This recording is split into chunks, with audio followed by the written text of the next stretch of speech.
Marcus Thompson adjusted his daughter's backpack as they walked through the busy terminal of Denver International Airport.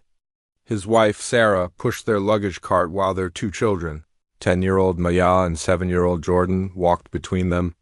The family had just returned from a wonderful vacation in Hawaii, their first real break in over 2 years. Marcus worked long hours, and this trip had been something they all desperately needed. The airport buzzed with activity. Travelers rushed past them in every direction, pulling suitcases and checking their phones. The Thompson family moved at a relaxed pace, still savoring the memories of sandy beaches and sunset dinners. Jordan clutched a small stuffed dolphin he had gotten from a gift shop in Maui, while Maya scrolled through photos on her tablet, giggling at pictures of her dad trying to surf. Marcus felt content. He had managed to disconnect from work completely during the vacation, something his supervisor had insisted he do. The weight of his job often followed him home, but for those 7 days in paradise, he had simply been a husband and father. Nothing more, nothing less. As they approached the baggage claim area, Sarah squeezed his hand. She looked tired but happy, her braids pulled back in a neat ponytail, wearing a comfortable sundress that reminded him of the islands they had just left. They had been married for 12 years, and he still found himself amazed by her strength and grace. The baggage carousel began to move, and travelers crowded around it. Marcus positioned himself where he could easily grab their bags. They had 3 large suitcases, all bright blue, which Sarah had insisted on buying specifically because they would be easy to spot. She was always thinking ahead like that. One by one, the bags appeared. Marcus pulled them off the carousel and placed them on the cart. Jordan yawned, leaning against his mother. The excitement of the trip was wearing off, replaced by the exhaustion of travel. Ma had already started asking about what they would have for dinner when they got home. Everything seemed perfectly normal until Marcus noticed 2 airport security officers watching them from across the baggage claim area. Both were white men, one older with a thick mustache, the other younger with a crew cut. They stood with their arms crossed, their eyes fixed on the Thompson family. Marcus felt a familiar tightness in his chest. He had experienced this kind of attention before, though he had hoped his children would not have to witness it. He said nothing to Sarah, not wanting to worry her, but he noticed her body language shift. She had seen them too. The officers began walking toward them. Marcus kept his movements calm and deliberate as he loaded the last suitcase onto the cart.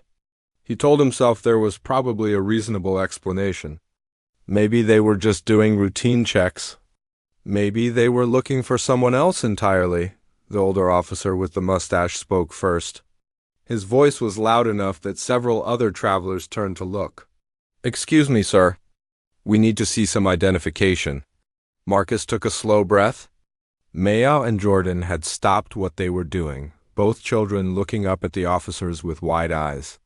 Sarah moved closer to Marcus, her hand finding his arm. "Is there a problem, officer?" Marcus asked, keeping his voice even and polite. "Just need to check your identification," the younger officer said, his hand resting on his belt near his radio. "Routine procedure." Marcus looked around the baggage claim area. Dozens of other families were collecting their luggage, but no other officers were asking anyone for identification. A white family walked right past them, pulling a similar luggage cart, and neither officer gave them a second glance. "I'm happy to show you my ID," Marcus said carefully. "But can you tell me why you're asking?" The older officer's expression hardened. "We don't need to explain ourselves to you. Show us your identification now, or we'll have a problem." Sarah's grip on Marcus's arm tightened. He could feel her fear, and worse, he could see it mirrored in his children's faces. This was exactly what he had tried to protect them from. Marcus reached slowly for his wallet, making sure both officers could see his hands at all times. He had been trained to handle situations like this, but that training had been from the other side. He knew exactly what these officers were thinking, what assumptions they were making based solely on the color of his skin. He pulled out his driver's license and handed it to the older officer, who examined it with unnecessary scrutiny. The officer looked at the photo, then at Marcus, then back at the photo again. "Where are you coming from?" the younger officer asked. Hawaii, Sarah answered, her voice steady despite her obvious anxiety. We were on vacation with our children. Hawaii, the older officer repeated, as if the word itself was suspicious. That's an expensive trip. Marcus felt anger rising in his chest, but he pushed it down. Not here, not in front of his kids. We saved for it, he said simply. The younger officer walked around their luggage cart, examining their bags. We're going to need to search these. On what grounds? Marcus asked. He knew his rights, probably better than these two officers did. We have reasonable suspicion, the older officer said. Though he offered no explanation of what that suspicion might be based on, a small crowd had begun to gather. Some people watched with concern, others with curiosity. Marcus hated being the center of this kind of attention. He saw the way some people looked at him, at his family, making their own assumptions about why the police had stopped them. Maya started to cry quietly. Jordan pressed himself against Sarah's side. Marcus felt his heart breaking as he watched his daughter wipe tears from her cheeks. Daddy, what's happening? Jordan asked in a small voice. It's okay, buddy, Marcus said, though he knew it was not okay. These officers are just doing their job. But they were not just doing their job, and everyone watching knew it. The officers were profiling them, singling them out because of their race. It was blatant discrimination, happening in plain sight in a crowded airport. The younger officer began unzipping one of their suitcases, pulling out clothes and toiletries, examining each item as if he expected to find something illegal. Sarah's face flushed with embarrassment as strangers watched their personal belongings being displayed and handled. This is completely unnecessary, Marcus said, his voice firm but controlled. We've done nothing wrong. That's for us to determine. The older officer replied coldly. Marcus noticed the officer's name badge, Officer Brennan. The younger one was Officer Mills. He made a mental note of both names. As Mills continued searching through their luggage, Brennan kept his eyes fixed on Marcus, as if waiting for him to make a wrong move. The tension was suffocating. Maya had stopped crying but stood frozen, her eyes wide with fear. Jordan clutched his stuffed dolphin like a lifeline. Other travelers began to murmur among themselves. Marcus heard fragments of conversations, people questioning why this family was being searched when no one else was. He appreciated their concern, but it also made the situation feel more humiliating. Mills opened the second suitcase, dumping out more of their belongings onto the floor. Clothes Sarah had carefully folded now lay scattered on the dirty airport floor.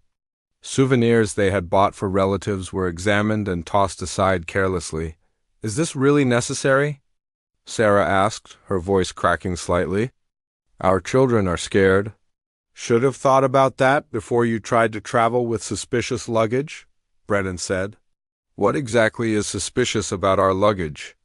Marcus demanded, his patience wearing thin. We ask the questions here, Mills snapped. Looking up from the suitcase, Marcus felt his professional training warring with his personal emotions. He knew how to de-escalate situations. He knew how to handle confrontations with law enforcement. But standing here as a black man being harassed in front of his terrified children, all that training felt useless. A woman in the crowd spoke up. This doesn't seem right. You're not searching anyone else's bags? Brennan whipped around to face her. Ma'am, if you interfere with official airport security business, we'll detain you as well. The woman backed away. Though she continued to watch with obvious disapproval, Mills finished searching the second suitcase and moved to the third. By now, nearly all of their belongings were spread across the floor. Their vacation memories reduced to a pile of wrinkled clothes and broken souvenirs, Marcus made a decision. He pulled out his phone. What do you think you're doing? Brennan demanded, stepping closer. I'm recording this interaction, Marcus said calmly. That's my legal right. Put the phone away, or we'll confiscate it, Mills threatened. You have no legal authority to confiscate my phone for recording in a public space, Marcus replied evenly. Brennan's face reddened. You think you know the law? We can make things very difficult for you. You're already making things difficult for my family, Marcus said. But I'm within my rights to document this. The officers exchanged a look. Marcus could see them calculating, trying to decide how far they could push this. The crowd watching them had grown larger, and several people had their own phones out now, also recording.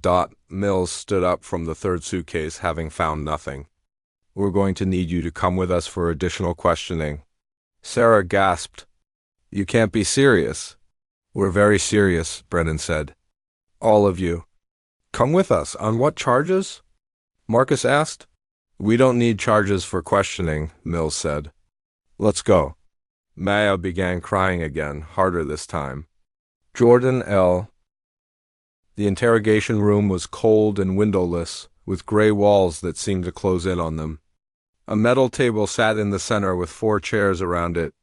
A single fluorescent light buzzed overhead, casting harsh shadows across the space.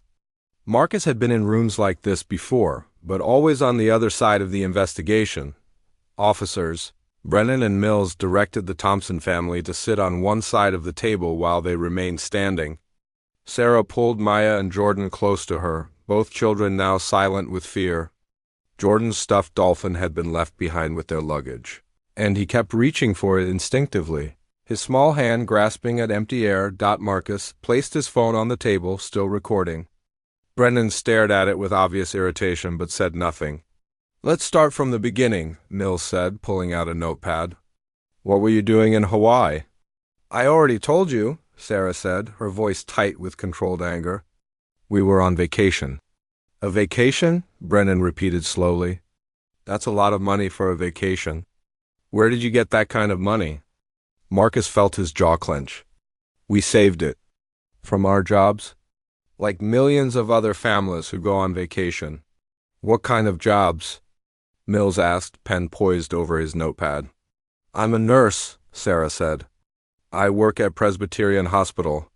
My husband works for the government." "Government work," Brennan said, exchanging a meaningful glance with Mills. "What kind of government work?" Marcus had been waiting for this question. "I'm not at liberty to discuss the specifics of my employment." "Not at liberty," Mills repeated mockingly. "That's convenient." "It's the truth," Marcus said evenly. "I signed confidentiality agreements regarding my work." Brennan leaned forward, placing his palms flat on the table. "Here's what I think. I think you're being evasive because you have something to hide. I think that expensive vacation was paid for with money that didn't come from any legitimate source." Sarah's eyes went wide with shock. "Are you accusing us of being drug dealers? Is that what this is about?" "We're not accusing you of anything," Mills said in a tone that suggested exactly the opposite.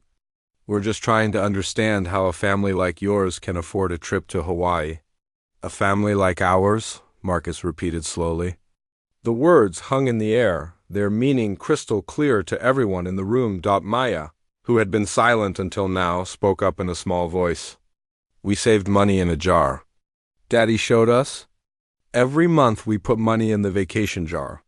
Her innocent explanation seemed to irritate the officers rather than satisfy them. Brennan straightened up, crossing his arms over his chest. "I want to see receipts," he said. "From your trip. Hotel reservations, restaurant bills, everything. Why?" Marcus asked. "What possible reason could you have for demanding that information?" "We have the right to investigate suspicious activity," Mills replied. "What suspicious activity?" Sarah demanded, her protective instincts overriding her fear. "We collected our luggage and were leaving the airport. That's it. That's all we did." Brennan's expression hardened. "Your attitude is not helping your situation." "What situation?" Marcus asked. "You haven't charged us with anything. You haven't even articulated a reasonable suspicion. You're holding us here based on nothing but racial profiling." The words were out now, spoken plainly. Mills's face flushed red. Brennan's eyes narrowed dangerously. "That's a serious accusation," Brennan said quietly. "It's a serious problem," Marcus shot back. "You singled us out in a crowded baggage claim. You searched our luggage without cause. You brought us to this room and are now demanding financial records. All while not searching or questioning a single white family in that entire terminal." "We don't see color," Mills insisted. But his voice lacked conviction. Then explain to my children why we're here, Sarah said, gesturing to Maya and Jordan. Explain to them why you destroyed our luggage and scared them half to death. It wasn't about the color of our skin. Neither officer had an answer for that. The silence stretched out, broken only by the buzzing of the fluorescent light overhead. Jordan started crying quietly. The sound seemed to echo in the small room, amplifying the cruelty of the situation. He was 7 years old, returning from what should have been a happy family vacation, and now he sat in an interrogation room being treated like a criminal. Sarah pulled him into her lap, rocking him gently and whispering soothing words. Marcus watched his son cry and felt something inside him break. He had worked his entire career to uphold justice, to make the system work better, to protect people from exactly this kind of abuse of power, and here he sat, powerless to protect his own children from it. "This is wrong," Marcus said, his voice low and controlled despite the rage building inside him. "You know this is wrong. You're traumatizing my children because of your own prejudices." "Watch your mouth," Brennan warned. "Or what?" Marcus challenged. "You'll arrest me? On what charges? Being black in an airport?" Mills stepped forward aggressively, but Brennan held up a hand to stop him. The older officers seemed to be reassessing the situation. They had clearly expected this family to be intimidated into compliance, but instead they were getting resistance. And that phone was still recording everything. "Let's all calm down," Brennan said, though his tone suggested he was not calm at all. "We're going to need to verify your identities. That means running background checks, checking your luggage more thoroughly, possibly bringing in drug dogs." "Drug dogs," Sarah repeated in disbelief. "You're going to bring drug dogs to sniff our children's clothes because you don't believe a black family can afford a vacation." "It's standard procedure," Mills said defensively. "It's not standard procedure," Marcus countered. "I know the law. I know your procedures. And none of this is standard. You're making this up as you go, hoping we'll be too scared or too ignorant to challenge you." Brennan's patience appeared to be wearing thin. "You seem to know a lot about law enforcement procedures. That makes me even more suspicious. What exactly is it that you do for the government?" Marcus met his gaze steadily. "I told you. I'm not at liberty to discuss it." "Then you'll stay here until you are at liberty to discuss it," Brennan said flatly. "You can't hold us indefinitely without charges." Sarah protested. "Watch us," Mills muttered. Maya, who had been quiet after her earlier explanation about the vacation jar, suddenly stood up. She was 10 years old, tall for her age, with her mother's eyes and her father's determination. She looked directly at Officer Brennan. "My teacher says everyone in America has rights," she said, her voice shaking but clear. "She says the police are supposed to protect people, not scare them. You're scaring us. You're not protecting us. You're being mean because we're black." The simplicity and honesty of her words hit harder than any legal argument Marcus could have made. Brennan actually looked away, unable to meet the eyes of this child who had so clearly articulated the truth of the situation. But Mills was not swayed. "Sit down, little girl. Adults are talking." "Don't speak to my daughter that way," Marcus said sharply, standing up himself. "Sit down," Brennan ordered, his hand moving to his belt. The threat was implicit but clear. Marcus remained standing for a moment longer, then slowly lowered himself back into his chair. He would not give them an excuse to escalate this further. Sarah pulled Maya back down beside her, holding both children close. The family huddled together on their side of the table, united against the hostility facing them. Mills left the room, presumably to arrange for the more thorough search they had threatened. Brennan remained, standing guard like they were actual criminals who might try to escape. The minutes ticked by in oppressive silence. Marcus's mind raced. He thought about his colleagues, about the FBI field office in Denver. He thought about the badge and credentials in his luggage that could end this nightmare in seconds. He thought about the violation his family had endured and would continue to endure. He also thought about every black family who had gone through similar experiences without his resources or knowledge. Every person stopped and searched for no reason other than their skin color. Every child traumatized by seeing their parents treated like criminals. Every parent forced to explain to their children that the world was not as fair or just as they had hoped. Sarah caught his eye. In that look he saw her fear, her anger, and her trust in him. She believed he would get them out of this. She believed he would protect their family. He hoped desperately that he could live up to that faith. Mills returned with 2 more officers, both also white men. They carried equipment for a more thorough search, including a portable drug detection device. "We're going to need you to empty your pockets," one of the new officers said. "All of you? The children too?" Sarah asked incredulously. "Everyone," Mills confirmed. Jordan began crying harder. Maya's face crumpled and tears streamed down her cheeks. Sarah looked at Marcus with desperation in her eyes. They were being forced to humiliate their children, to teach them that their dignity meant nothing to people in power. Marcus stood slowly.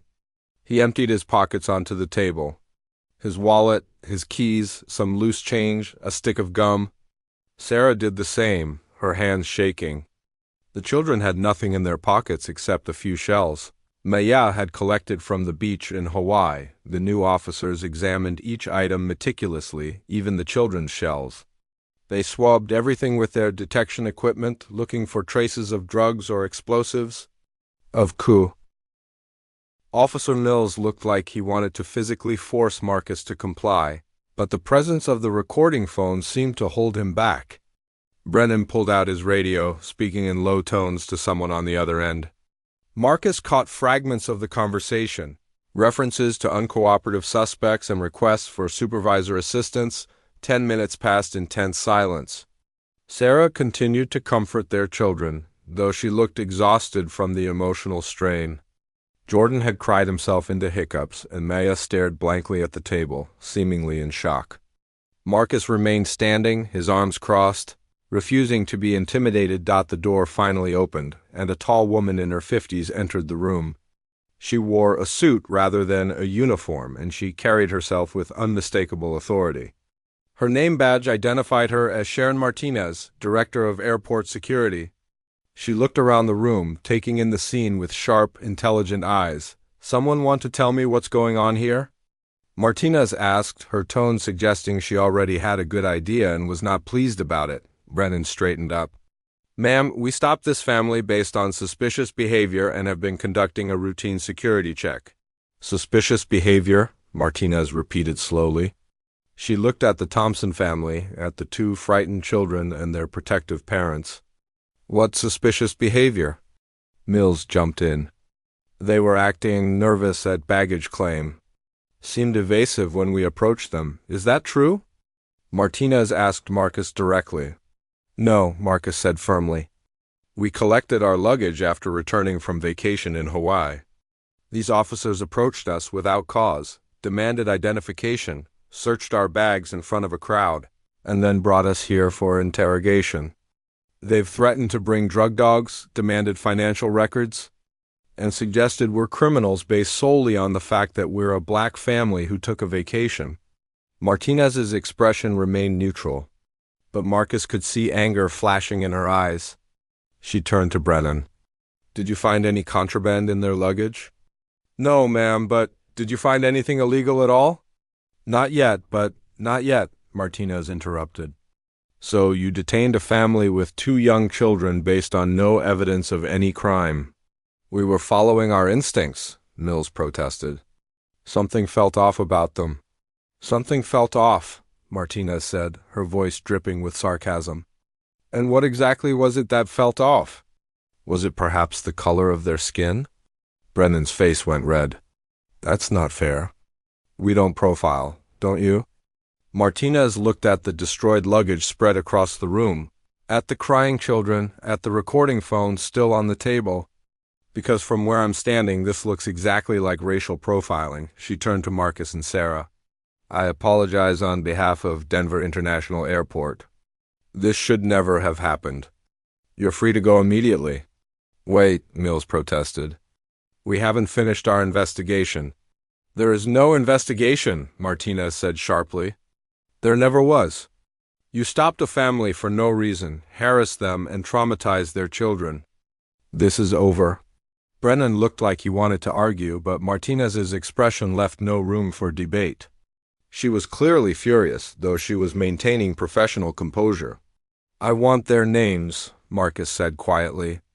Official names, badge numbers, everything. I intend to file a formal complaint. Of course, Martinez said. She wrote down the information on her business card and handed it to Marcus.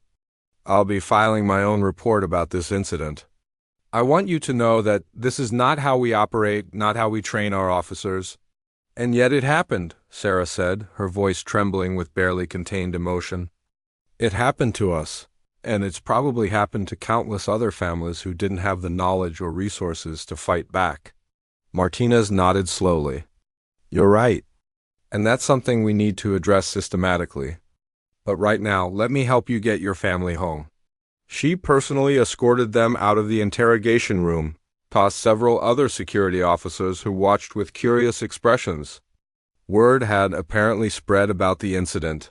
Some officers looked ashamed, others defensive, a few openly hostile. Martinez led them to a private office and had staff members bring their luggage, now badly damaged from the overzealous searches. She arranged for someone to help them repack their belongings with some dignity. She even ordered coffee and snacks for the children, though neither Maya nor Jordan seemed interested in eating. I have to ask, Martinez said carefully as they waited.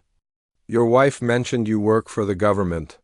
I'm not trying to pry, but if there's anything that would help me understand the full scope of this situation, I'd appreciate knowing. Marcus hesitated. He pulled Sarah aside and spoke to her quietly. She nodded. Understanding what he was about to do, he returned to his luggage and found the internal pocket he had been looking for.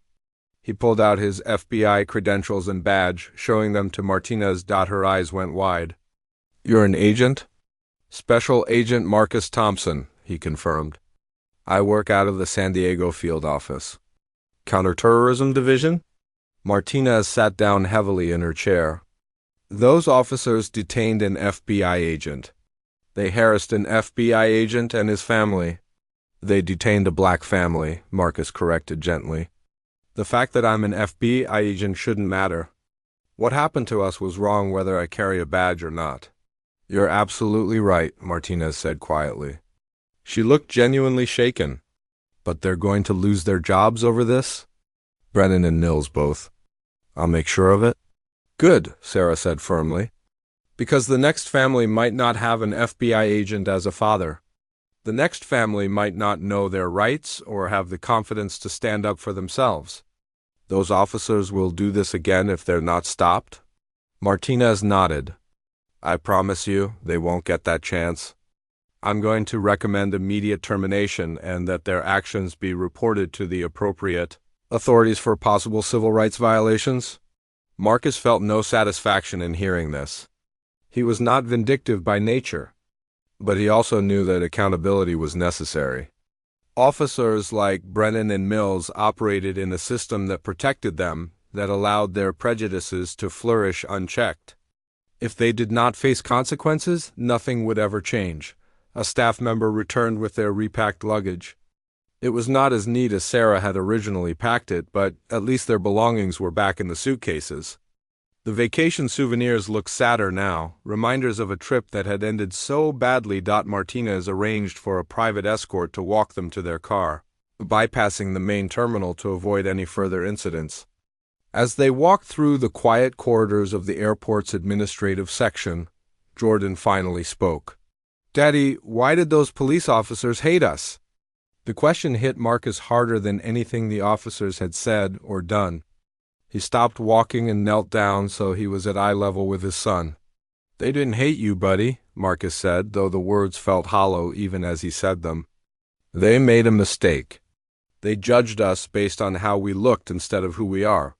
Because we're black? Maya asked. She was old enough to understand more than her brother. Yes, Marcus said honestly. He would not lie to his children about this. Because we're black? And because they have beliefs about black people that aren't true? They thought we must be doing something wrong just because of the color of our skin. That's stupid, Jordan said with the simple clarity of childhood. Yes, Marcus agreed. It is stupid. And it's wrong.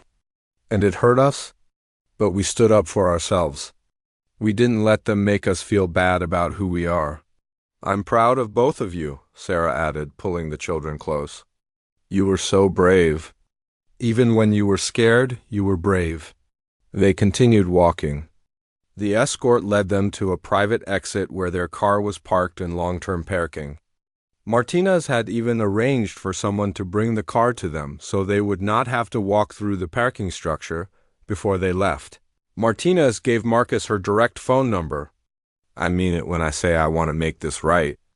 If you need anything at all, please call me. And please do file that formal complaint. The more documentation we have, the stronger the case will be. Marcus shook her hand. Thank you for stepping in. I appreciate that you took this seriously. I'm sorry I wasn't there sooner, Martinez said. Those officers should never have had the opportunity to treat you and your family this way.